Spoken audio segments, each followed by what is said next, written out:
Hello दोस्तों। आज की क्लास में हम लोग बात करने वाले हैं बीएनएसएस के आगे के सेक्शंस के बारे में। अगर आप लोगों ने प्रीवियस वीडियो जाकर नहीं देखा है तो मैं आप लोगों से बोलूंगा कि सबसे पहले जाकर प्रीवियस वीडियो देख लीजिएगा, क्योंकि मैंने वहां आप लोगों को कंटेंट कवर किया था कॉग्निजेंस से रिलेटेड और कंप्लेंट प्रोसीडिंग से रिलेटेड। अब आज की इस क्लास में मैं आप लोगों के साथ बात करने वाला हूं चार्ज के बारे में, कंटेंट ऑफ चार्ज, और यहां चार्ज का यूज किस स्टेज पर होता है क्रिमिनल प्रोसीडिंग में, इसके बारे में हम लोग बात करने वाले हैं। तो आइए दोस्तों, बिना देर करे हुए, इससे पहले कि हम लोग चार्ज की तरफ बढ़ लेते हैं, इससे पहले मैं आप लोगों को यह बताना चाहूंगा, जैसा कि आप लोग अभी स्क्रीन पर देख सकते हैं कि इस समय अनअकैडमी आप लोगों को 60% का ऑफ दे रहा है और 12 महीने का फ्री एक्सटेंशन दे रहा है, यानी कि 24 मंथ्स का सब्सक्रिप्शन। 24 मंथ्स का सब्सक्रिप्शन आप लोग ले सकते हैं 28,499 रुपीज में, और इसे लेने के लिए आप कोड ले सकते हैं फैजान 90। फैजान 92 कोड यूज करके आप लोग मेरे साथ डिटेल क्लासेस को ज्वाइन कर सकते हैं। तो यहाँ हम लोग कंटेंट कम पढ़ा पाते हैं यूट्यूब पर, जब आप मेरे साथ पेड कोर्स में प्लस क्लास में ज्वाइन करेंगे, वहां मैं आप लोगों को डिटेल में बीएनएसएस और बाकी सारे जो जुडिशरी के लॉ है वो एक साल में कवर करा। क्लास का टाइमिंग भी रहता है 7:45 और रात में 8 बजे। तो बिना देर करे हुए दोस्तों बोलूंगा कि आप लोग इसे ज्वाइन कर लीजिएगा। 60% का ऑफ है और 12 महीने का एक्सटेंशन भी है। फिर किसी को सब्सक्रिप्शन की रिगार्डिंग कोई जानकारी चाहिए हो तो टेलीग्राम पर मुझे मैसेज कर सकते। चलिए आइए अब हम लोग आगे बढ़ते हैं और अब हम बात कर रहे हैं बीएनएसएस के बारे में। यहां हम लोगों को बीएनएसएस में इस पॉइंट पर सेक्शन 234 के कंटेंट को कवर करना है, यानी कि हम लोगों को चार्ज के रिगार्डिंग बात करनी है। एक चार्ज के रिगार्डिंग बात करनी। इससे पहले कि मैं आप लोगों को चार्ज पर आगे लेके चलूं, आप लोगों को बता देना चाहता हूं, आप लोग जैसा कि देख सकते हैं कि चार्ज के रेफरेंस में आप लोगों को ये चैप्टर नंबर 18 मिलता है। सेक्शन 234 से लेकर 240 तक के प्रोविजंस यहां आप लोगों को मिलते हैं। अब सबसे पहले हम लोग इस पॉइंट पर एक एक करके इसके रेफरेंस में इन सेक्शंस को पढ़ते जाएंगे और चार्ज के बारे में जानकारी इकट्ठा करते चले जाएंगे। आइए दोस्तों, बात कर रहे हैं सेक्शन 234। तो सबसे पहले मैं आप लोगों को बता देता हूं कि चार्ज का मतलब क्या होता है। तो अगर आप लोग देखेंगे तो बीएनएसएस में आप लोगों को सेक्शन 2 में चार्ज की डेफिनेशन मिलती है, मगर ये डेफिनेशन कुछ इस तरीके से लिखी हुई है कि समझ नहीं आती, क्योंकि इसके रेफरेंस में यहां आप लोगों को डेफिनेशन में कहते हैं चार्ज का मतलब क्या है, हेड और मोर देन वन हेड और मोर देन वन हेड। यहां आप लोगों को इस तरीके से ये डेफिनेशन लिखी हुई मिलती है। इस डेफिनेशन को पढ़ने के बाद हमें ये समझ नहीं आता कि ये एक्चुअल में कहना क्या चाहते हैं चार्ज की डेफिनेशन। पर अगर मैं आप लोगों से आसान भाषा में चार्ज का मतलब बताऊं तो चार्ज का क्या मतलब होता है। तो यहां चार्ज का मतलब होता है कि किसी पर्सन के अगेंस्ट, स्पेसिफिक पर्सन के अगेंस्ट,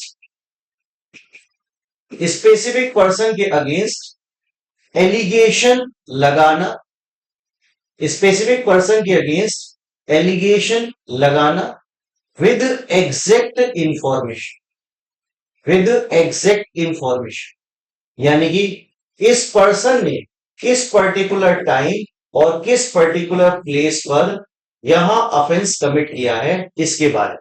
और यह भी कैसे होना चाहिए, ये भी होना चाहिए प्रिसाइज फॉर्म, यानी कि बिल्कुल प्रिसाइज फॉर्म में, फॉर्मूला लाइक ये यहां चार्ज होना चाहिए। यानी कि जब भी किसी एक्यूज्ड को प्रोसीडिंग के अंदर बताया जाएगा कि उस पर्सन के ऊपर क्या एलिगेशन है और उस पर्सन ने किस पर्टिकुलर टाइम, किस पर्टिकुलर प्लेस पर वो ऑफेंस कमिट किया है, तो इसे हम चार्ज के नाम से बुलाते। तो यहां ये जो डेफिनेशन हमें मिलती है चार्ज की, इसके रेफरेंस में ये कहना चाहते हैं कि भाई चार्ज के अंदर एक हेड हो सकता है या एक से ज्यादा हेड हो सकता है। यानी कि चार्ज के रेफरेंस में कहते हैं कि कोई पर्सन या तो सिंगल ऑफेंस कमिट कर सकता है या फिर एक से ज्यादा ऑफेंस भी कमिट कर सकता है। जब हम लोग जजमेंट राइटिंग की क्लास कवर करते हैं तो उस पॉइंट पर हम लोग चार्ज के बारे में डिटेल डिस्कशन करते हैं कि चार्ज में वन हेड से रिलेटेड चार्ज कैसे बनाया जाता है, मोर देन वन हेड से रिलेटेड चार्ज कैसे बनाया जाता है। अगर आप में से कोई इंटरेस्टेड हो तो मेरी क्लास देख सकता है, जजमेंट राइटिंग की फ्री क्लास भी अनअकैडमी पर अवेलेबल है। तो इसके रेफरेंस में हम लोगों ने चार्ज का एक बेसिक मीनिंग यहां जान लिया। बेसिक मीनिंग हम लोगों ने जान लिया कि भाई चार्ज का क्या मतलब होता है। अच्छा, इस पॉइंट पर मैं आप लोगों को बता दूं कि भाई सेक्शन 2 क्लॉज एफ में चार्ज की डेफिनेशन मिलती है आज के टाइम में। ये नया लॉ बीएनएसएस के अंदर सेक्शन 2 क्लॉज एफ में मिलती है, मगर डेफिनेशन सेम है जैसे कि पुरानी लिखी हुआ करती। अब इसी रेफरेंस में आप लोगों को बताते हैं कि कंटेंट ऑफ चार्ज क्या होता है। मैं आप लोगों से इसके रेफरेंस में आगे बढ़ूं कि कंटेंट ऑफ चार्ज क्या होता है, मैं आप लोगों को बताना चाहूंगा इस टाइम पर ये चीजें कैसे और किस स्टेज पर प्रोसीजर लॉ के अंदर है। तो भाई जब भी किसी पर्सन के अगेंस्ट ट्रायल स्टार्ट होता है, जब भी किसी पर्सन के अगेंस्ट ट्रायल स्टार्ट होता है, तो इस पॉइंट पर उसके अगेंस्ट चार्ज हियरिंग हो, उसके अगेंस्ट चार्ज हियरिंग हो। चार्ज हियरिंग में एक साइड पब्लिक प्रोसिक्यूटर और एक साइड डिफेंस काउंसिल, ये दोनों लोग यहां आपस में चार्ज प्लस एविडेंसेस को एक्सप्लेन करते हैं, चार्ज प्लस एविडेंसेस को एक्सप्लेन करते हैं, और उसके बेसिस पर जज डिसाइड करता है। क्या डिसाइड करता है?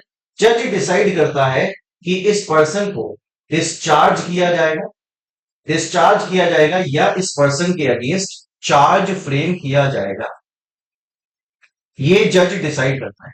तो इस चार्ज फ्रेमिंग के टाइम पर ही जरूरत पड़ती है हमें सेक्शन 2 क्लॉज एफ की, यानी कि चार्ज की डेफिनेशन की।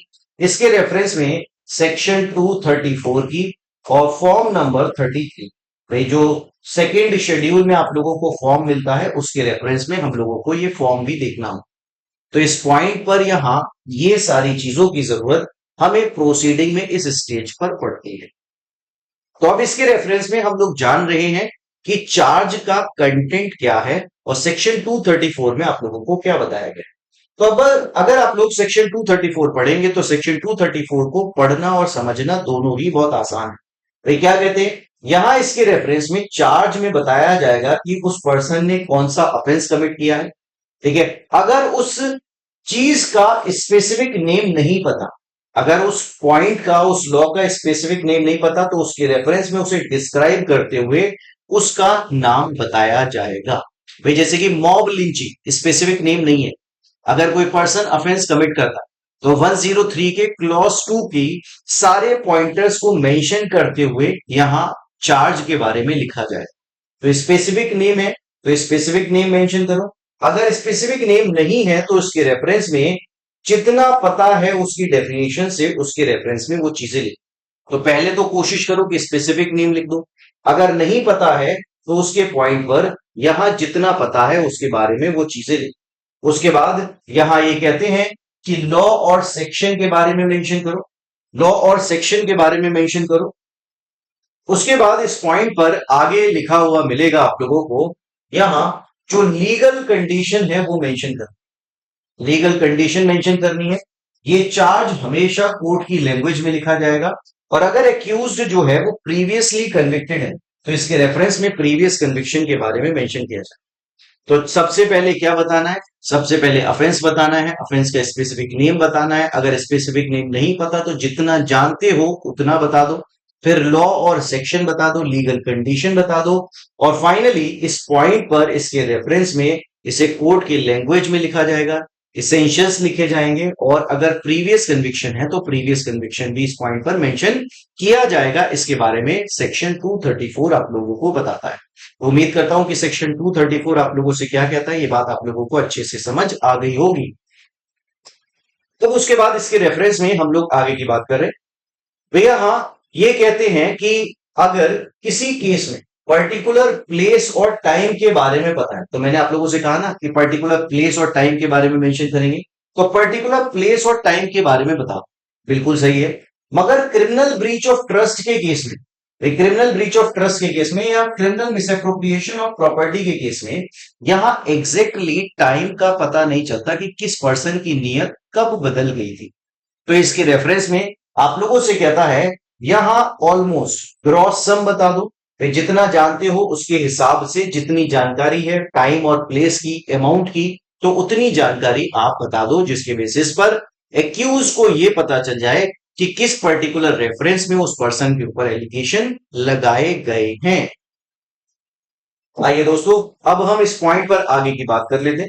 फिर उसके बाद इसके रेफरेंस में अगर इससे भी नहीं पता चलता तो जिस मैनर में उस पर्सन ने ऑफेंस कमिट किया है उस मैनर को डिस्क्राइब कर दो, ये बात सेक्शन 236 कहता है। उसके बाद इसके रेफरेंस में मैं बोलूंगा यहां इंपॉर्टेंट है सेक्शन 230। अगर जज से, यानी कि आप जुडिशियल मजिस्ट्रेट बन गए और आप ट्रायल कर रहे हैं और उस समय आपसे चार्ज बनाते समय कोई गलती हो जाती, तो ऐसे केसेस में उस गलती से क्या इफेक्ट होगा इसके बारे में आप लोगों को बताया जा रहा है।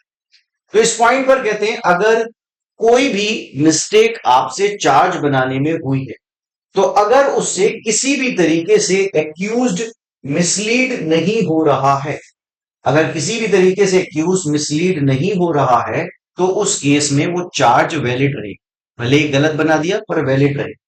मगर उस केस में एक्यूज्ड को मिसलीड हो रहा है और उसके बेसिस पर फेलियर ऑफ जस्टिस हो रहा है, उसके बेसिस पर फेलियर ऑफ जस्टिस हो रहा है, यानी कि एक्यूज सही से नहीं समझ पाया कि उसके अगेंस्ट कौन सा ऑफेंस बनाया गया था, और ना ही समझ पाया कि किस पर्टिकुलर रेफरेंस में उससे बात की जा रही है, तो ऐसे पॉइंट पर यह माना जाएगा कि फेलियर ऑफ जस्टिस हो रहा है। तो ऐसे केसेस में यहां फिर चार्ज जो है वो क्या हो जाएगा, वो फेल हो जाएगा, यानी कि जो ट्रायल है वो विशिएट हो जाएगा। इसके रेफरेंस में क्या रेमेडी होती है इसके बारे में हम बात करेंगे। तो इस पॉइंट पर आप लोगों को बताया जाता है कि effect of error of charge क्या है। तो ये कहते हैं कोई भी एरर की वजह से किसी भी तरीके से ट्रायल पर इफेक्ट नहीं आना चाहिए जब तक कि वो क्या ना कर रहा हो, एक्यूज को मिसलीड ना कर रहा हो और उसके बेसिस पर जो है वो फेलियर ऑफ जस्टिस ना हो। तो इसके केस में आप लोगों को यहां सेक्शन 238 आप लोगों को बता। उसके बाद इसके रेफरेंस में हम लोग आगे की बात कर लेते। यहां आप लोगों को बताया जाता है कि भाई चार्जेस जो है वो ऑल्टर किए जा सकते हैं। जजमेंट प्रोनाउंस होने से पहले चार्ज को ऑल्टर किया जा सकता है, ये आप लोगों को बताया जा रहा है। सर ये कोर्ट में क्या ऑकेजनली होता रहता है? मैं बोलूंगा बहुत इजी प्रोसेस है इस केस में, जहां चार्ज को ऑल्टर किया जाता है एप्लीकेशन लगाकर। अगर पब्लिक प्रोसिक्यूटर उसका अपोज करता है तो उस पर हियरिंग होती है, तो इस तरीके से चार्ज को ऑल्टर कर लिया जाता है। मगर पहले चार्ज फ्रेम होगा, प्रोसीडिंग आगे बढ़ेगी और उसके बाद चार्ज ऑल्ट्रेशन की एप्लीकेशन आप लगा सकते हो। तो ये जजमेंट प्रोनाउंस होने से पहले लिखी जाएगी, और उसके बाद जब भी चार्ज ऑल्टर होगा, जैसे कि प्रोसीडिंग में जब भी चार्ज फ्रेम होता है तो रीड और एक्सप्लेन किया जाता है, इसी तरीके से यहां भी रीड और एक्सप्लेन किया जाएगा ऑल्टर्ड चार्ज को। अगर उस पॉइंट पर कोर्ट को लगता है, भाई कोर्ट को लगता है कि चार्ज ऑल्टर होने की वजह से किसी भी तरीके से एक्यूज्ड अफेक्ट हो सकता है, तो किसी भी तरीके से एक्यूज अफेक्ट हो सकता है, तो कोर्ट अपने डिस्क्रिशन पे क्या कर सकता है, यहां चार्ज को ऑल्टर करेगा और इसके रेफरेंस में इस पॉइंट पर इस एक्यूज को बताए। ठीक है, भाई किसी भी केस में लगता है कि ट्रायल में कोई भी एक्यूज जो है वो प्रिजुडिस हो सकता है किसी चार्ज में, तो उसे ऑल्टर कर सकता है, इसके बारे में बताया जा रहा है।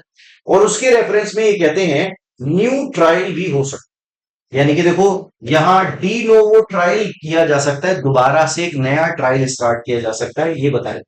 वैसे तो अगर प्रोसिक्यूशन एविडेंसेस हो गए होंगे तो प्रोसिक्यूशन एविडेंस दोबारा लेने की जरूरत नहीं है, पर जज को लगता है कि नहीं भाई होना चाहिए, तो उस केस में एक्यूज अफेक्ट हो रहा है, तो ऐसे केसेस में डी नोवो ट्रायल इस पॉइंट पर किया जा सकता है। ये बात आप लोगों से यहां सेक्शन 239 बता।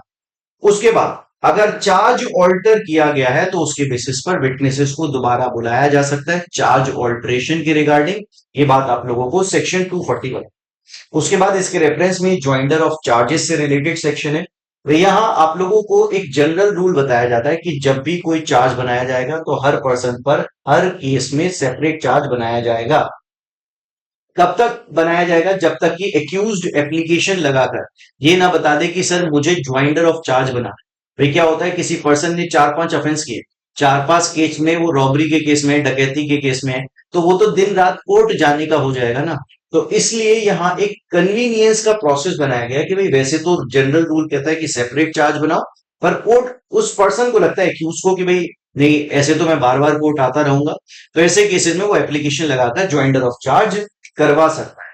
उसके बाद इसके रेफरेंस में यहां बताया जाता है अगर कोई पर्सन सेम काइंड का ऑफेंस 12 महीने में करता है, भाई कोई पर्सन जो है वो 12 महीने के अंदर अंदर सेम काइंड के ऑफेंस करता है, तो ऐसे केसेस में यहां इस पर्सन को एक साथ ट्रायल किया जा सकता है। मगर कितने? 5 offences.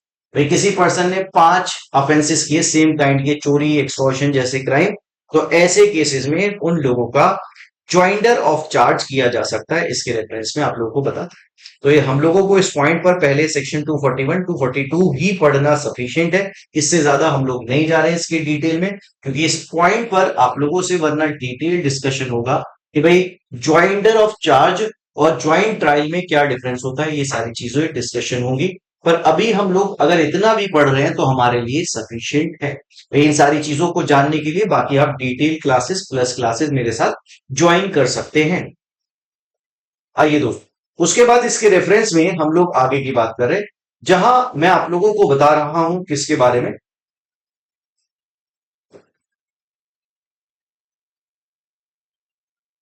Just give me moment.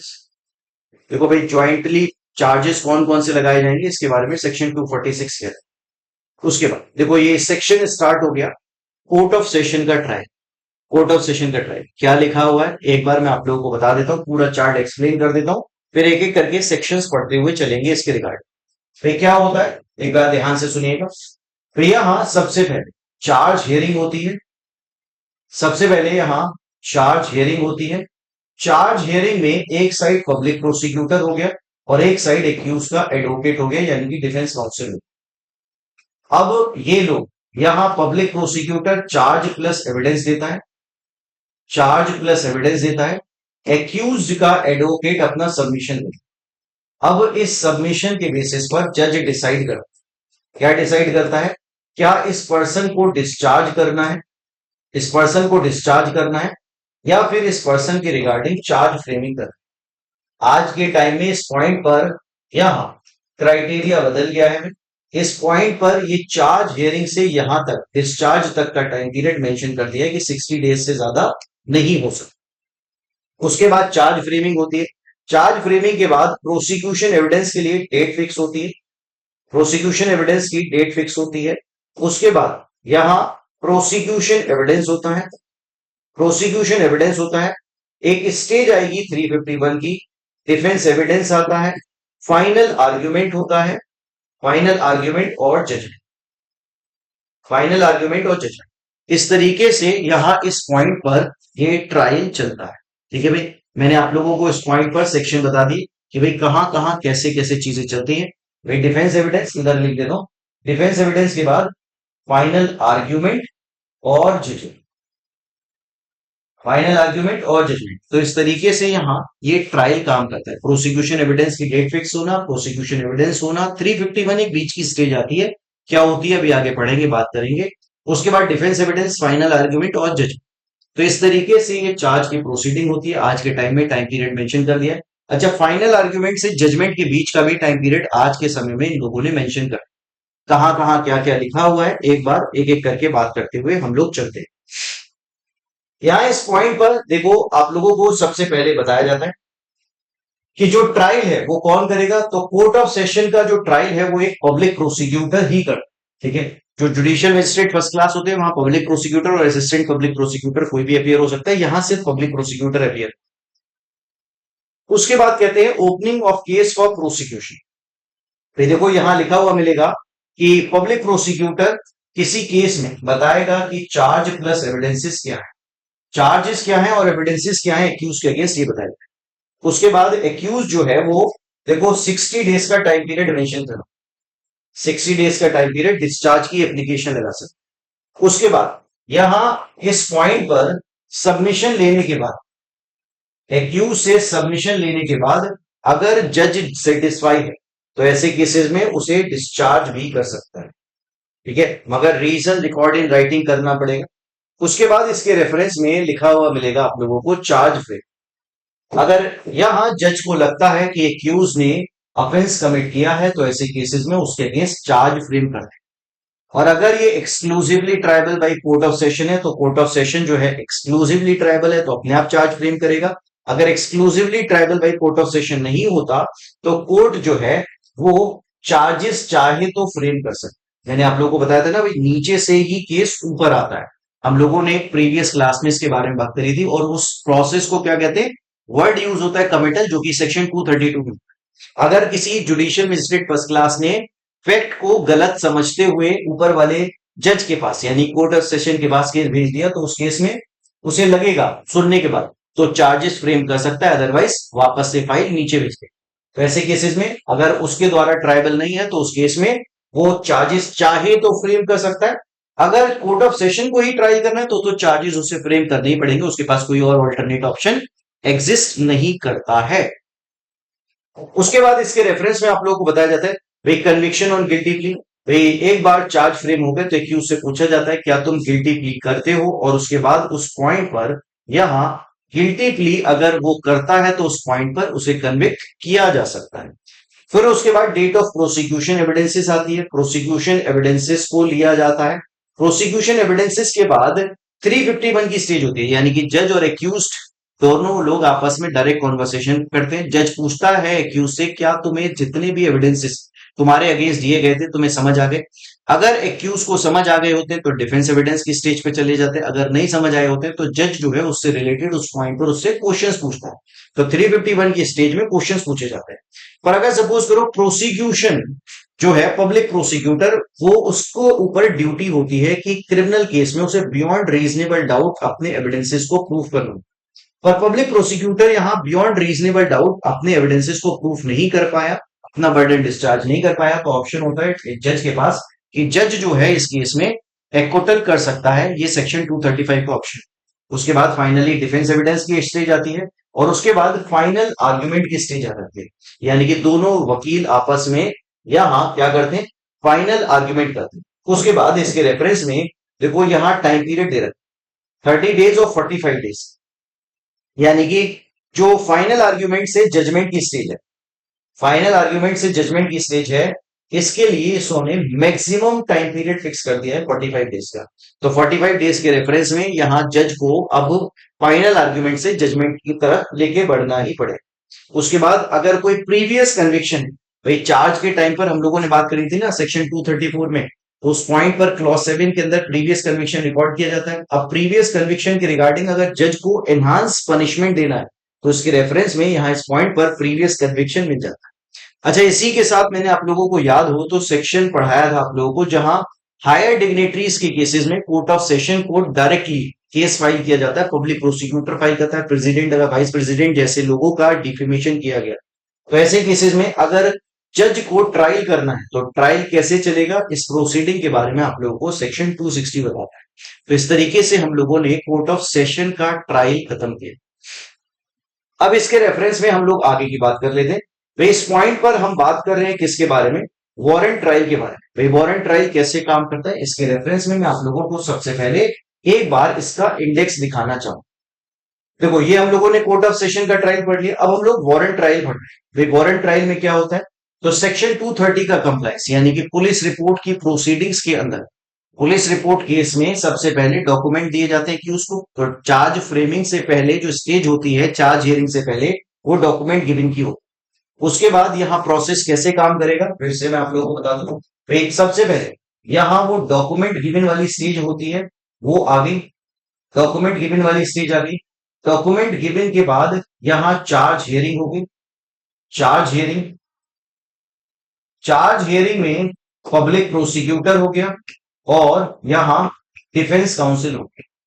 Defence council इसने चार्ज प्लस एविडेंसेस दिए, चार्ज प्लस एविडेंसेस, इधर डिफेंस काउंसिल ने अपना सबमिशन दिया। इसके बेसिस पर जज डिसाइड कर रहा है, क्या डिसाइड कर रहा है, डिस्चार्ज करना है या फिर चार्ज फ्रेमिंग करना, डिस्चार्ज या फिर चार्ज फ्रेमिंग करना।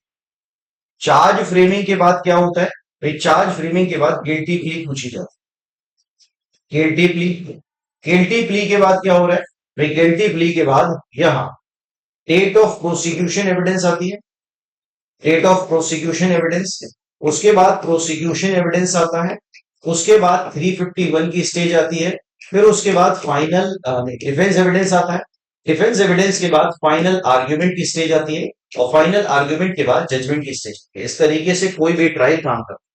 तो इसके रेफरेंस में अभी हम लोगों ने ऊपर पीछे प्रोविजन पढ़े, कोर्ट ऑफ सेशन का ट्रायल पढ़ा। ट्रायल ऑलमोस्ट सब जगह सिमिलर चलते हैं, बस प्रोसीडिंग के पॉइंट पर डिफरेंस आता है। तो अगर आप देखोगे तो यहाँ सेक्शन 230 की कंप्लाइंस हो रही है, यानी कि जो डॉक्यूमेंट गिविंग का काम है वो सेक्शन 230 में। एक्यूज शैल बी डिस्चार्ज, तो यहाँ भाई जो डिस्चार्ज वाली प्रोसीडिंग है वहां अलग अलग सेक्शन में लिखी है, यहाँ एक साथ लिखी है। फ्रेमिंग ऑफ चार्ज, तो चार्ज फ्रेमिंग स्टेज ये वाली है। कन्विक्शन और गिल्टी प्ली, भाई गिल्टी प्ली कर ली तो कन्विक्ट कर ली। अदरवाइज एविडेंसेस फॉर प्रोसिक्यूशन और एविडेंसेस फॉर डिफेंस, तो ये हम लोगों ने पुलिस रिपोर्ट का ट्रायल पढ़ लिया। इसके अलावा जो ट्रायल है वो otherwise then and police report भी होता है, यानी कि कंप्लेंट केस का ट्रायल भी होता है। कंप्लेंट केस का ट्रायल, भाई कंप्लेंट केस में क्या कहते हैं, प्रोसिक्यूशन एविडेंस आता है, डिस्चार्ज कर दिया जाता है, एक्यूज अगर डिस्चार्ज नहीं किया तो चार्ज फ्रेम हो जाएगा, और फिर डिफेंस एविडेंसेस आते हैं, और फाइनली जो ट्रायल का आउटकम होता है वो एक्विटल और कन्विक्शन हो ही गया। तो इस तरीके से इस पॉइंट पर आप लोग यहाँ वारंट ट्रायल को पढ़ सकते हैं। एक कंप्लेंट केस के प्रोसीडिंग का ट्रायल हो गया, और एक जो है वो पुलिस रिपोर्ट प्रोसीडिंग का ट्रायल हो गया। मैंने आप लोगों को एक्सप्लेन कर दिया है कि कहां कहां कैसे चीजें काम करती हैं। एक बार इसके रेफरेंस में मैं आप लोगों को सेक्शंस भी दिखा रहा हूं। भाई अगर आप लोग इस पॉइंट पर बीएनएसएस के प्रोविजन के सेक्शंस देखेंगे तो आप लोगों को बताया गया 230 के अंदर पुलिस रिपोर्ट केस है, इसलिए डॉक्यूमेंट दिए जाएंगे। एक्यूज को डिस्चार्ज किया जा सकता है, 60 डेज का टाइम पीरियड यहां भी है, अदरवाइज फिर चार्ज फ्रेमिंग कर देंगे। उसके बाद इसके रेफरेंस में conviction on guilty plea, finally prosecution evidence की डेट आ जाती है, फिर उसके बाद डिफेंस एविडेंस आ जाएगी, और डिफेंस एविडेंस के बाद अब वो फाइनल आर्ग्यूमेंट और कन्विक्शन का जो पॉइंट है, तो एक्विटल और कन्विक्शन हम लोगों को पहले पुलिस रिपोर्ट का पॉइंट पढ़ा दिया, पहले पुलिस रिपोर्ट का पूरा पॉइंट पढ़ा दिया, और एक्विटल और कन्विक्शन यहां लिख दिया। ठीक है, दोनों का एक साथ मर्ज करके लिखा है, अदरवाइज इसका एक्विटल कन्विक्शन अलग होगा, इसका एक्विटल कन्विक्शन अलग अलग होगा। तो एक्विटल कन्विक्शन अलग अलग होगा, पर कंक्लूजन ऑफ ट्रायल में इन्होंने सारी चीजें यहां मेंशन कर दी। इस पॉइंट पर अगर मैं आप लोगों से बोलूं, यहाँ केस इंस्टीट्यूटेड और पुलिस रिपोर्ट में क्या हो रहा है, तो सबसे पहले यहाँ प्री ट्रायल एविडेंसेस होते हैं, तो प्रोसिक्यूशन एविडेंसेस हो गए। एक्यूज को डिस्चार्ज कर दिया जाता है, यानी कि चार्ज हियरिंग, चार्ज फ्रेमिंग के बाद, गिल्टी प्ली लेने के बाद अगर लगता है कि अगर उसने चार्ज फ्रेमिंग कर दी तो बात ही खत्म हो गई। अगर चार्ज फ्रेमिंग नहीं करी तो उस केस में डिस्चार्ज कर दिया जाएगा। उसके बाद अगर एक्यूज को डिस्चार्ज नहीं किया तो चार्ज फ्रेम कर देंगे। चार्ज फ्रेम करने के बाद एविडेंसेस लिए जाएंगे, और फाइनली प्रोसिक्यूशन एविडेंस और डिफेंस एविडेंस के बाद कंक्लूजन ऑफ ट्रायल में एक्विटल और कन्विक्शन हो जाएगा। तो इस तरीके से ये ट्रायल यहाँ काम, कंप्लेंट प्रोसीडिंग का ट्रायल भी हम लोगों ने कंप्लीट कर लिया वारंट केसेस में। तो एक ट्रायल हम लोगों ने पढ़ा सेशन कोर्ट का ट्रायल, एक ट्रायल अब हम लोगों ने पढ़ा वारंट केस का ट्रायल। अब उसके बाद हम लोग इसके रेफरेंस में एक ट्रायल और पढ़ लेते हैं, ये है आप लोगों से समन केस का ट्रायल। तो समन केस में क्या होता है, ये वो ऑफेंसेस होते हैं जिसमें 2 साल से कम का पनिशमेंट होता है। तो प्रोसीडिंग हमारी ब्रीफ हो जाती है, गिल्टी प्ली एब्सेंस में रिकॉर्ड कर ली जाती है, और इसके अलावा कुछ नहीं होता। भाई जैसे कि जो चार्ज फ्रेमिंग की स्टेज थी, वो चार्ज फ्रेमिंग डिटेल में ना होकर अब ब्रीफ में हो जाती है। इसलिए यहां इस पॉइंट पर सेक्शन 274 में, भाई 274 में आप लोगों से यहां से जो सेशन ट्रायल स्टार्ट, सॉरी समन ट्रायल स्टार्ट होता है, तो यहां चार्ज फ्रेमिंग नहीं हो रही, यहां सिर्फ और सिर्फ सब्सटेंस बता देते हैं, क्योंकि ब्रीफ कर दी पूरी प्रोसीडिंग, डायरेक्टली बताओ 2 साल तक की तो पनिशमेंट है, तो सब्सटेंस ऑफ चार्ज बता दिया, तो फॉर्मल चार्ज फ्रेमिंग की जरूरत नहीं होती, कन्विक्शन कर देंगे गिल्टी प्ली पे। इसके अलावा एब्सेंस में भी कन्विक्शन कर सकते हैं, गिल्टी प्ली में एब्सेंस में भी कर सकते हैं, क्योंकि 2 साल तक का पनिशमेंट है। उसके बाद इसके रेफरेंस में यहाँ प्रोसिक्यूशन एविडेंस, डिफेंस एविडेंस, और फाइनली एक्विटल और कन्विक्शन। तो इस पॉइंट पर अगर आप देखोगे तो इसी तरीके से यहाँ ये जो समन ट्रायल है वो काम। उसके बाद इसके रेफरेंस में कुछ सेक्शंस आते हैं, भाई जैसे कि नॉन अपीयरेंस और डेथ ऑफ कंप्लेनेंट। अगर कोई पर्सन जो है समन केस उसने फाइल किया पर वो गया नहीं, तो उस केस में जज क्या करेगा, या तो डिसमिस कर देगा, डिस्चार्ज कर देगा, एक्विटल कर देगा। इसी के रेफरेंस में आप लोगों को बताया। उसके बाद विड्रॉल ऑफ कंप्लेंट, भी जैसे कि पुलिस रिपोर्ट केस वहां था, वारंट केस में यहाँ पे भी तो हो सकता है कंप्लेंट केस, तो ऐसे केसेस में कोई पर्सन विड्रॉ कर सकता है कंप्लेंट केस को, कहते हैं हाँ जी बिल्कुल कर सकता है। उसके बाद stoppage of proceeding in certain cases, वे कुछ केसेस बताए गए हैं जहां प्रोसीडिंग अच्छी खासी चल रही होती है, पर यहाँ जज को लगता है कि प्रोसीडिंग को रोक देना चाहिए, तो सीजीएम की परमिशन से ये काम कर सकता है। उसके बाद समन केसेस को वारंट केसेस में कन्वर्ट किया जा सकता है, हाँ जी बिल्कुल किया जा सकता है। भाई स्टार्टिंग में तो लग रहा था कि समन केस है, और बाद में पता चला कि वारंट केस है, तो कन्वर्ट कर सकता है, बिल्कुल कर सकता है। और जी एक बार इस पॉइंट पर डिटेल प्रोसीडिंग के रेफरेंस में भी इस चीज को देख लेते हैं। भाई अगर कोई पर्सन नहीं आया तो ऐसे केसेस में मजिस्ट्रेट जो है वो 30 दिन का टाइम दे देगा उस पर्सन को। देखो ये 30 दिन का टाइम पीरियड ना आज के समय में ऐड हुआ है, ये 30 डेज का टाइम पीरियड आज के टाइम में ऐड हुआ है, इससे पहले ये एग्जिस्ट नहीं करता।